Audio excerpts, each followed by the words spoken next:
Hello friends, welcome back to our channel Didishree diaries. അപ്പോൾ എല്ലാവരും സുഖമായിട്ടിരിക്കുന്നത് വിശ്വസിക്കുന്നു. നമ്മുടെ ചാനലിലെ ഫസ്റ്റ് ലോങ് വീഡിയോ ആട്ടോ ഇത്. അപ്പോൾ ഞാൻ വിചാരിക്കുമായിരുന്നു എങ്ങനത്തെ എന്ത് ടൈപ്പിലുള്ള ലോങ് വീഡിയോ ചെയ്യണമെന്ന് വിചാരിക്കുമായിരുന്നു. ഞാൻ വിചാരിച്ചു ഒരു കുക്കിംഗ് വീഡിയോ തന്നെ സ്റ്റാർട്ട് ചെയ്യാമെന്ന് വിചാരിച്ചു. അപ്പോൾ ഇപ്പം ഞാൻ എന്നോട് ഉണ്ടാക്കാൻ പോകുന്നത് എഗ് മോമോസ് ആണ്. സോ എഗ് മോമോസ് ഉണ്ടാക്കാൻ സിമ്പിളാണ്. പിന്നെ പ്രത്യേക ഒരു കാര്യം എന്ന് പറയുമ്പോൾ ഇത് ഞാൻ എൻ്റെ രീതിയിൽ ചെയ്യുന്നൊരു മോമോസാണ്. ഇങ്ങനെയാണോ റിയൽ മോമോ എന്ന് ആരും ചിന്തിക്കേണ്ട ആവശ്യമില്ല. ഇങ്ങനെയാണോ എന്ന് എനിക്കെന്താ അറിയില്ല. ഇങ്ങനെയല്ലായിരിക്കും. കാരണം എൻ്റേതായ രീതിയിലാണ് ഞാൻ ചെയ്യുന്നത്. അതിന് കുറേ തെറ്റുകുറ്റങ്ങളൊക്കെ വരുന്നുണ്ടായിരിക്കും. എല്ലാവരും അതിനൊന്നും ക്ഷമിക്കുക. പിന്നെ എന്തെങ്കിലും ഞാൻ വീഡിയോസിൽ എന്തെങ്കിലും തെറ്റ് വരുന്നുണ്ടെങ്കിലും ഞാൻ ക്ഷമിക്കാം കേട്ടോ. അപ്പോൾ ഓക്കെ, എന്തായാലും നമുക്ക് നമ്മുടെ വീഡിയോ സ്റ്റാർട്ട് ചെയ്യാം. ഇത് ഞാൻ സിമ്പിളായിട്ടാണ് ഉണ്ടാക്കുന്നത്. പ്ലാൻ തന്നെ മൈദ ഉണ്ടല്ലോ, മൈദ 2 കപ്പ് മൈദയായിട്ട് ഞാൻ എടുത്തിട്ടുള്ളത്. 2 കപ്പ് മൈദ നമ്മൾ ഇട്ടതിന് ശേഷം അതിൻ്റെ ആവശ്യത്തിനുള്ള ഉപ്പ്, പിന്നെ നമ്മൾ സൺഫ്ലവർ ഓയിലായിട്ട് ഇടുന്നത്. സൺഫ്ലവർ ഓയിലും കൂടെ കുറച്ച് ആഡ് ചെയ്ത് കൊടുത്തു. അതിനുശേഷം നമ്മൾ ചപ്പാത്തി കുഴച്ചെടുക്കുന്ന മാതിരി ഒന്ന് എടുക്കാം. അതിനുശേഷം ഞാൻ കുറച്ച് എണ്ണ തൂങ്ങിയിട്ടാണ് കേട്ടോ മാറ്റി വെച്ചിട്ടുണ്ടായിരുന്നത്. പിന്നെ നമുക്ക് വെജിറ്റബിൾസ് ആട്ടോ വരുന്നത്. വെജിറ്റബിൾസിനായിട്ട് ഞാൻ അതിൽ ക്യാരറ്റ് ആട്ടോ എടുത്തിട്ടുള്ളത്. ക്യാരറ്റ് ഞാൻ നല്ല രീതിയിൽ ഇതുപോലെ ചെറിയ രീതിയിൽ അരിഞ്ഞെടുത്തിട്ടുണ്ടായിരുന്നു. അങ്ങനെ ഇനി നമുക്ക് വേണ്ടതെന്ന് പറയുന്നത് നമുക്ക് ഇഷ്ടമുള്ള വെജിറ്റബിൾസ് നമ്മൾ എല്ലാ വെജിറ്റബിൾസും അല്ല, ക്യാരറ്റ് അതുപോലെ അങ്ങനെ ഐറ്റംസ്. പിന്നെ ഞാൻ സവാള എടുത്തിട്ടുണ്ട്. ഞാൻ ഒരു വലിയ സവാള ആയിട്ട് എടുത്തിട്ടുള്ളത്. ഈ സവാള ആണെങ്കിൽ ഒന്ന് അരിഞ്ഞെടുക്കുക. ചെറിയ രീതിയിൽ എന്താ പറയുക, കുഞ്ഞു കൊത്തി അരിയില്ല, ആ രീതിയിലൊന്ന് അരിഞ്ഞെടുക്കാം. അപ്പോൾ എനിക്ക് അങ്ങനെയായിട്ടാണ് പറയാം. ഇങ്ങനെ എല്ലായിടത്തും ഇങ്ങനെ പറയാൻ എനിക്കറിയില്ല. അപ്പോൾ അതുകൊണ്ട് ഞാൻ ഇങ്ങനെ പറഞ്ഞത്. അപ്പോൾ ഇങ്ങനെ അരിഞ്ഞെടുക്കാം. അപ്പോൾ നമ്മുടെ വീഡിയോ ഇഷ്ടപ്പെടാമെങ്കിൽ നിങ്ങൾ ലൈക്ക് ചെയ്യുക, ഷെയർ ചെയ്യുക, സബ്സ്ക്രൈബ് ചെയ്യുക. നിങ്ങൾ ഫസ്റ്റ് ടൈം മോമോസ് എവിടെ നിങ്ങൾ ട്രൈ ചെയ്തതെന്ന് ഒന്ന് കമൻറ്റ് ചെയ്യുക കേട്ടോ. അങ്ങനെ ഞാൻ ഫസ്റ്റ് മോമോസ് ട്രൈ ചെയ്യുന്നതെന്ന് പറയുന്നത് കൽക്കട്ടയിലാണ് കേട്ടോ. കൽക്കട്ടയെന്ന് പറയുന്നത് പിന്നെ കിട്ടിയായിരുന്ന ആ ഒരു ടൈമിലാട്ടോ ഞാൻ ഒത്തിരിയല്ല, ഒത്തിരി കൂടെ ഒരു കുഞ്ഞായിരുന്ന സമയത്താണ് ഞാനാണെങ്കിൽ മോമോസ് ട്രൈ ചെയ്യുന്നത്. ബട്ട് അവിടുത്തെ മോമോസ് സൂപ്പർ ടേസ്റ്റാണ്. എനിക്ക് ഭയങ്കര ഇഷ്ടപ്പെടും. എനിക്കത് ഓർക്കുമ്പോൾ സത്യം പറഞ്ഞാൽ എനിക്കിപ്പോഴും അത് ഓർക്കുമ്പോൾ നല്ല രസമാണ്. അതിൻ്റെ കൂടെ സൂപ്പ് നല്ല രസമാണ് കേട്ടോ. പിന്നീട് നമ്മൾ കുറച്ച് വർഷങ്ങൾക്ക് ശേഷം എൻ്റെ അച്ഛൻ ഇതുപോലെ മോമോസ് ഉണ്ടാക്കിയിട്ടുണ്ടായിരുന്നു. അപ്പം ഇങ്ങനെയല്ല, ശരിക്കുള്ള മോമോസ് എങ്ങനെയാണോ അതുപോലെ ആയിട്ട് ഉണ്ടാക്കിയിട്ടുണ്ടായിരുന്നത്. അന്ന് ഞാൻ ഇത്തിരി കൂടെ ചേർത്ത് നമ്മൾ കയറി കുക്കിംഗ് ചെയ്യുന്ന ഒരു ടൈമൊന്നും അല്ല. അതുകൊണ്ട് നമ്മൾ കഴിക്കാൻ മാത്രമേ ഇരിക്കുള്ളൂ, ആ രീതിയായിരുന്നു. അങ്ങനെ നമ്മളാണെങ്കിൽ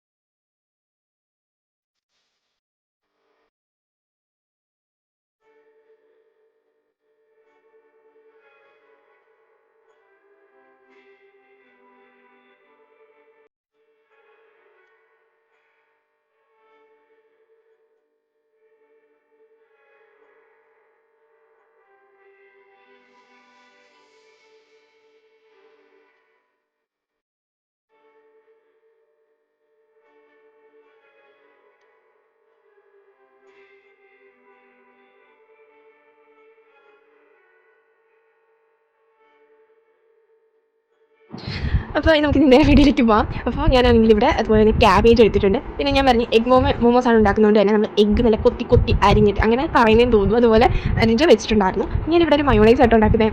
മയോണൈസൊക്കെ എന്തിനാ എന്ന് വിചാരിക്കുന്നുണ്ടെങ്കിൽ ഞാൻ പറഞ്ഞില്ലേ, എൻ്റേതായ രീതിയിലുള്ള ഒരു ഐറ്റമാണ്. സോ മയോണൈസ് ഉണ്ടാക്കാൻ എല്ലാവർക്കും അറിയാൻ തോന്നുന്നു.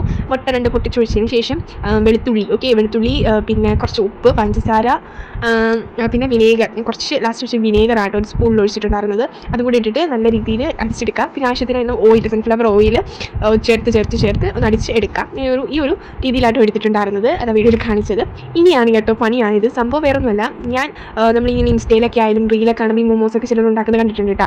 അപ്പോൾ അവരാണെങ്കിൽ ഇതുപോലെ നല്ല വലിയ രീതിയിൽ പരത്തിയതിന് ശേഷം ഇങ്ങനെ ഗ്ലാസ്സോ അല്ലെങ്കിൽ അങ്ങനെ എന്തെങ്കിലും കൊണ്ട് റൗണ്ട് ചെയ്തിട്ട് ഇങ്ങനെ കട്ട് ചെയ്തിട്ടും. ഞാനും അതായിട്ട് ഉദ്ദേശിച്ചത്. സംഭവമായപ്പോൾ ഏതോ വേറെ എന്തൊക്കെയോ രീതിയാണ്, ഒരു തരത്തിൽ റൗണ്ട് ആവുന്നില്ല. അവസാനം ഞാൻ അമ്മയെ വിളിച്ചുകൊണ്ട് വന്നു കേട്ടോ. അമ്മ എന്തിനാണ് ഇങ്ങനെ കഷ്ടപ്പെടുന്നത്, കുഞ്ഞു ബോൾസ് ആക്കിയിട്ട് എന്താ പറയുന്നത് ചെറുതായിട്ട് പരത്തിയെടുത്താൽ പോയി ചോദിച്ചിട്ടുണ്ടായിരുന്നു. ഞാൻ വിചാരിച്ചു അങ്ങനെ മതിയായിരുന്നു. അങ്ങനെ അവസാനമാണെങ്കിൽ ഈ അമ്മ പറഞ്ഞ ഐഡിയ തന്നെ ചെയ്തു. കുഞ്ഞു ബോൾസ് ആക്കിയിട്ട് പോലെ. അപ്പോൾ ഇത്തിരി കുഴപ്പമില്ലാതെ വന്നിട്ടുണ്ടായിരുന്നു. ഇതെല്ലാം ചെയ്തു. ഇനി നമുക്ക് അതിനുള്ള ഫില്ലിങ് ചെയ്യണമായിരുന്നു. ഫില്ലിങ് ചെയ്തെടുക്കാൻ വേണ്ടിയിട്ട് ഞാൻ അതിൻ്റെ അമ്മ കൊണ്ടുപോകുന്നു. ഇങ്ങനെ അമ്മയെ തന്നെ സംഭവം ഞാൻ ഏൽപ്പിച്ചു. അമ്മ ഒന്ന് പരത്തിയിട്ട് വെച്ചിട്ട് അമ്മ ഏൽപ്പിച്ചു കേട്ടോ കുറച്ച് നേരം. അതിനുശേഷം നമുക്ക് നമ്മുടെ ഫില്ലിങ് ചെയ്യാം. എന്നിട്ട് ഞാൻ ഉള്ളി എടുക്കുന്നുണ്ട്. അതിനുശേഷം ഞാൻ ഈ ക്യാബേജ് എടുക്കുന്നുണ്ട്. അതിനുശേഷം നമ്മൾ നേരത്തെ ചെയ്ത് വെച്ചിട്ടുള്ള ക്യാരറ്റ് അരിഞ്ഞ് വെച്ച് കൊടുക്കാം. എല്ലാം എങ്ങനെയാണെന്ന് എനിക്കറിയില്ല, കാരണം ഞാൻ പറഞ്ഞില്ലേ നമ്മുടേതായ രീതിയിൽ ചെയ്യാണ് കേട്ടോ. അപ്പോൾ അതുകൊണ്ട് അതിൻ്റേതായ പിന്നെ മയോണൈസ് ഒഴിച്ചെടുക്കുകയാണ്. എന്നിട്ട് നല്ല രീതിയിൽ ഒന്ന് മിക്സ് ചെയ്തെടുക്കാം. പിന്നെ ഇവിടെ മുട്ടയാണ് ഇടുന്നത്. വേണമെങ്കിൽ ഇതിന് പകരം നിങ്ങൾക്ക് ചിക്കൻ വെച്ചും ചെയ്യാം കേട്ടോ. ചിക്കൻ ആണെങ്കിൽ വേവിച്ചിട്ട് നല്ല രീതിയിൽ കുത്തി കുത്തി അഴിഞ്ഞതിന് ശേഷം ഇതുപോലെ മുട്ടയ്ക്ക് പകരം നമുക്ക് ചിക്കൻ ആഡ് ചെയ്ത് കൊടുക്കാം. ഇത്തിരി കൂടി ടേസ്റ്റ് കിട്ടും കേട്ടോ. അങ്ങനെ സംഭവം നമ്മുടെ ഫില്ലിങ് നമ്മൾ റെഡിയാക്കി എടുത്തിട്ടുണ്ട്. ഇനി നമുക്ക് നമ്മുടെ ആ ഒരു ഓരോ ഷീറ്റിൽ നമുക്കിത് ഫില്ല് ചെയ്ത് കവർ ചെയ്തെടുത്താൽ മതിയേ. അങ്ങനെ ഞാൻ നമ്മുടെ ഫസ്റ്റ് ഷീറ്റിൽ നമ്മുടെ ഈ ഒരു ഫില്ലിങ് വെച്ചു. ഇനി നമുക്ക് ഇതൊന്ന് കവർ ചെയ്തെടുക്കാം. എനിക്ക് ഭയങ്കര ഇഷ്ടമാണ് കേട്ടോ കവർ ചെയ്യാൻ. നല്ല രസമായിട്ടാണ് അത് കേട്ടോ അറേഞ്ച് ചെയ്ത് കവർ. പക്ഷേ എനിക്ക് കറക്റ്റ് പെർഫെക്റ്റ് ആയിട്ടൊന്നും വന്നില്ല. പക്ഷേ എങ്ങനെയൊക്കെയോ ഞാനത് ഒപ്പിച്ചെടുത്തു.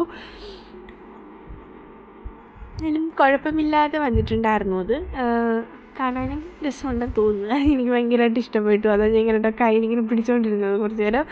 അങ്ങനെ സംഭവം സെറ്റ് ചെയ്തു. അങ്ങനെ നമ്മൾ ഓരോ ഷീറ്റിലും ഇതുപോലെ തന്നെ വീണ്ടും വീണ്ടും ചെയ്തുകൊണ്ടിരുന്നു. അങ്ങനെ കുറേ ഷീറ്റ് ചെയ്തിട്ടുണ്ടായിരുന്നല്ലോ.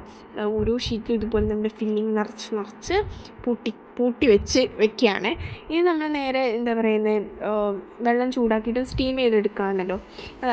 ഇതേ ഉള്ളൂ. സിമ്പിളായിട്ട് വേഗം ചെയ്യാവുന്നതാണ്.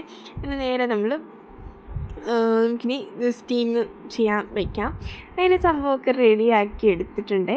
അപ്പോൾ നല്ല ടേസ്റ്റി ആയിട്ടുള്ളൊരു സംഭവമാണ് കേട്ടോ. കാണാനും നല്ല രസമുണ്ടായിരുന്നു. നല്ല ടേസ്റ്റ് ഒരു ചൂടോടെ കഴിക്കാൻ പിന്നെ പ്രത്യേകം സൂപ്പറാണ് കേട്ടോ. എനിക്ക് ഭയങ്കരമായിട്ട് ഇഷ്ടമായിട്ടുണ്ടായിരുന്നേ. അപ്പോൾ എന്തായാലും ഒരു ട്രൈ ചെയ്ത് നോക്കട്ടെ. നിങ്ങൾക്ക് എല്ലാവർക്കും ഇഷ്ടമാവുന്ന ഐറ്റമാണ്. പിന്നെ ഞാൻ മെയിനായിട്ട് പറഞ്ഞത് എൻ്റേതായ രീതിയിലുള്ളൊരു മോമോസ് റെസിപ്പിയാണ് കേട്ടോ. അപ്പം വീഡിയോ ഇഷ്ടമായിട്ടെങ്കിൽ ലൈക്ക് ചെയ്യുക, ഷെയർ ചെയ്യുക, സബ്സ്ക്രൈബ് ചെയ്യുക. അപ്പോൾ thanks for watching. Bye bye.